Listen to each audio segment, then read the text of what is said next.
High বন্ধুরা, কেমন আছো সবাই? আমাদের আজকের ভিডিওটি সম্পূর্ণ নতুনদের জন্য, যারা বিসিএস বা ব্যাংক প্রস্তুতি নিয়ে ভাবছো। তোমরা জানো সামনে আমাদের অনেকগুলো পরীক্ষা রয়েছে। 41তম BCS preliminary, combined officer, combined cash officer, combined senior officer, Bangladesh bank assistant director, অনেকগুলো সামনে আমাদের পরীক্ষা রয়েছে। এখন যদিও পরিস্থিতি খুব একটি ভালো নয়, তবে যে কোনো সময় পরিস্থিতি ভালো হলেই কিন্তু এই পরীক্ষাগুলো যে কোনো সময় শুরু হয়ে যেতে পারে। তো আমাদের এই পরিস্থিতিতে আমাদের অবশ্য প্রস্তুতি নিয়ে রাখা দরকার, কারণ পরিস্থিতি ভালো হয়ে গেলে পরীক্ষাগুলো তারা শুরু করবে একে একে। খুব দ্রুত এই পরীক্ষাগুলো শুরু হবে।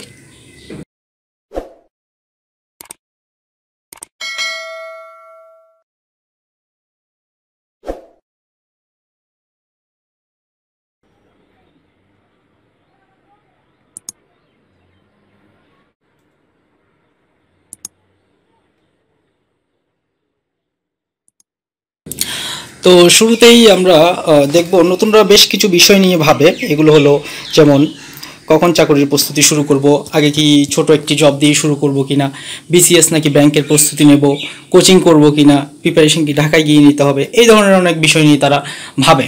তো কখন আমরা চাকরির প্রস্তুতি শুরু করব, এটা কি আমি ফার্স্ট ইয়ার থেকেই শুরু করব, নাকি সেকেন্ড ইয়ার থেকে, নাকি থার্ড ইয়ার, নাকি অনার্সের পর, নাকি মাস্টার্সের পর? তো এই ক্ষেত্রে আমি তোমাদের অনুরোধ করব, তোমাদের অবশ্যই একাডেমিক রেজাল্টের প্রতি একটু গুরুত্ব দেওয়া উচিত। এটি তোমাদের প্রমোশনের ক্ষেত্রে কাজে লাগতে পারে। তো সেই জন্য আমি তোমাদের অবশ্যই বলবো, আগে তোমরা একাডেমিক রেজাল্টটি ভালোভাবে করো। একাডেমিক রেজাল্ট নিয়েই তোমাদের চিন্তা করা উচিত। এরপর অনার্সের পর তোমরা চাইলে ধীরে ধীরে প্রস্তুতি নিতে পারো। যারা ম্যাথে দুর্বল তারা ম্যাথটি একটু অনুশীলন করে রাখতে পারো, যারা ইংলিশে দুর্বল তারা ইংলিশ অনুশীলন করে রাখতে পারো। এই জন্য আমি তোমাদের অবশ্যই অনুরোধ করব, তোমরা অনার্সের পরে শুরু করো। তারপর দেখা যায় অনেকেই অনার্স বা মাস্টার্স কমপ্লিট করে ছোটোখাটো কিছুতে ঢোকার চিন্তাভাবনা করে। তো এই ক্ষেত্রেও আমি তোমাদের অনুরোধ করব, তোমরা অবশ্যই আগে 2 বছর, কমপক্ষে 2 থেকে 3 বছর সরকারি চাকরির জন্য একটু চেষ্টা করো। এরপর না হলে তোমরা অবশ্যই প্রাইভেট জবে ঢুকতে পারো। তো আগে তোমরা 2 থেকে 3 বছর একটু চেষ্টা করে দেখতে পারো। বিসিএস নাকি ব্যাংকের প্রস্তুতি নেব?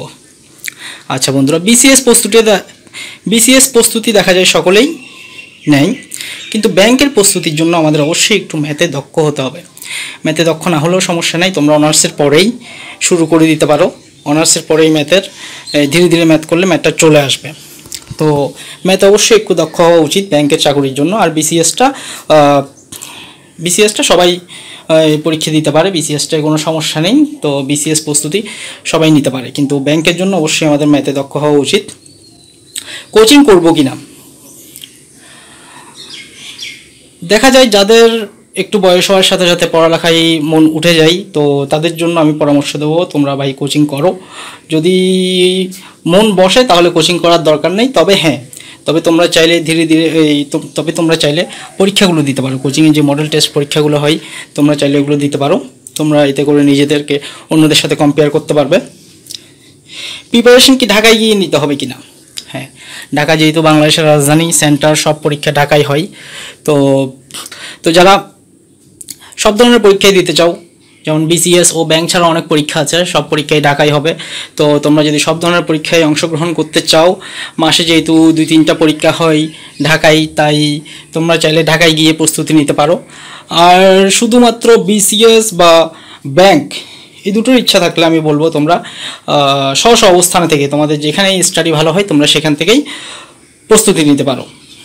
যেহেতু বিসিএস নিজের বিভাগেই হয়, আর ব্যাংকের পরীক্ষাগুলো অবশ্য ঢাকায় গিয়ে দিতে হয়। আমরা অবশ্য নিজের জেলাতেই থেকে, নিজের মেসে থেকেই পড়াশোনা করেছি। তো আজকে আমরা ব্যাংক প্রস্তুতি নিয়ে একটু আলোচনা করব। আমরা শুরুতেই দেখি ব্যাংকের নাম্বার ডিস্ট্রিবিউশন। দেখা যায় মোট এমসিকিউ থাকে 80টি আর নাম্বার 100। তো বাংলায় 16টি এমসিকিউ, ইংরেজিতে 16টি, গণিতে 24টি, সাধারণ জ্ঞান 14টি, কম্পিউটার 10টি, এভাবে মোট 80টি এমসিকিউ আসে। এই 80টির মধ্যে আমাদের টার্গেট থাকে 50টি এমসিকিউ সঠিক করার। ব্যাংকে নেগেটিভ মার্কিং নেই, তাই সবগুলো দাগানো যায়। ব্যাংকে যেহেতু নেগেটিভ মার্কিং নেই, সবগুলোই আপনারা দাগাতে পারবেন। প্রশ্ন সহজ বা কঠিন একটা ব্যাপার আছে, তবে আমার মনে হয় 50টি এমসিকিউ সঠিক করলেই ব্যাংকের পিলিতে টিকা সম্ভব। তো আজ আমি আপনাদের কিছু বইয়ের সাজেশন করব ব্যাংকে পিলি টিকার জন্য।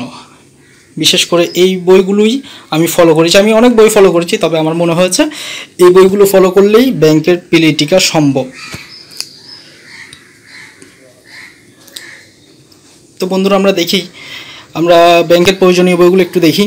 বাংলার জন্য ওরাকল বিসিএস প্রিলিমিনারি, এই বইটি আপনারা দেখতে পারেন। এখানে ডিটেলস অনেক কিছু দেওয়া আছে, অনেক এমসিকিউ দেওয়া আছে। আমি বাংলার জন্য এই বইটি ফলো করেছি। ইংরেজির জন্য আপনারা মোহাম্মদ জাহাঙ্গীর আলমের মাস্টার বইটি দেখতে পারেন। আর পাশাপাশি গ্রামারের জন্য পিসি দাসের বইটি দেখতে পারেন, আমি ওই বইটিও দেখেছি। গণিতের জন্য আপনারা 2017 সাল থেকে আসা ব্যাংকের সবগুলো প্রিলি এবং রিটেন ম্যাথ অবশ্যই করে নেবেন। এই সাথে আপনারা কোয়ান্টিটেটিভ অ্যাপটিটিউড ডক্টর আর.এস. আগারওয়ালের বইটি দেখতে পারেন, এবং এই বইটি আপনাকে করতেই হবে। ব্যাংকের জন্য এই বইটিকে বলা হয় ব্যাংকের জন্য ম্যাথের বাইবেল বলা হয়, এই বইটিকে বলা হয় ম্যাথের বাইবেল। সো এই বইটি আপনাকে অবশ্যই করতে হবে ব্যাংকের জন্য। সাধারণ জ্ঞানের জন্য আমি শুরুতে দেখেছিলাম সংক্ষিপ্ত সাধারণ জ্ঞান, মান্না দে স্যারের বইটি। আর ব্যাংকে যেহেতু সাম্প্রতিক কোশ্চেন একটু বেশি আসে, তাই আপনাদের অবশ্যই কারেন্ট অ্যাফেয়ার্স ফলো করতে হবে। কারেন্ট অ্যাফেয়ার্স নিয়মিত পড়তে হবে, বিশেষ করে পরীক্ষার পূর্ববর্তী 3 মাসের সবগুলো কারেন্ট অ্যাফেয়ার্স আপনাদের দেখে যেতে হবে।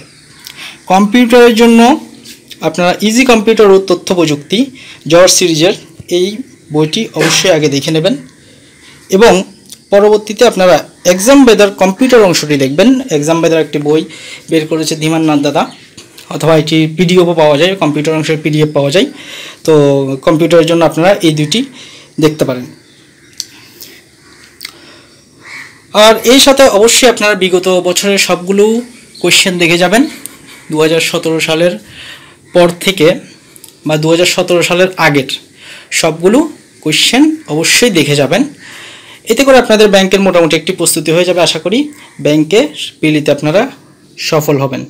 তো বন্ধুরা, আমাদের ভিডিও ভালো লাগলে অবশ্যই আমাদের চ্যানেলটি সাবস্ক্রাইব করুন এবং ভিডিওটি শেয়ার করুন। সবাইকে ধন্যবাদ।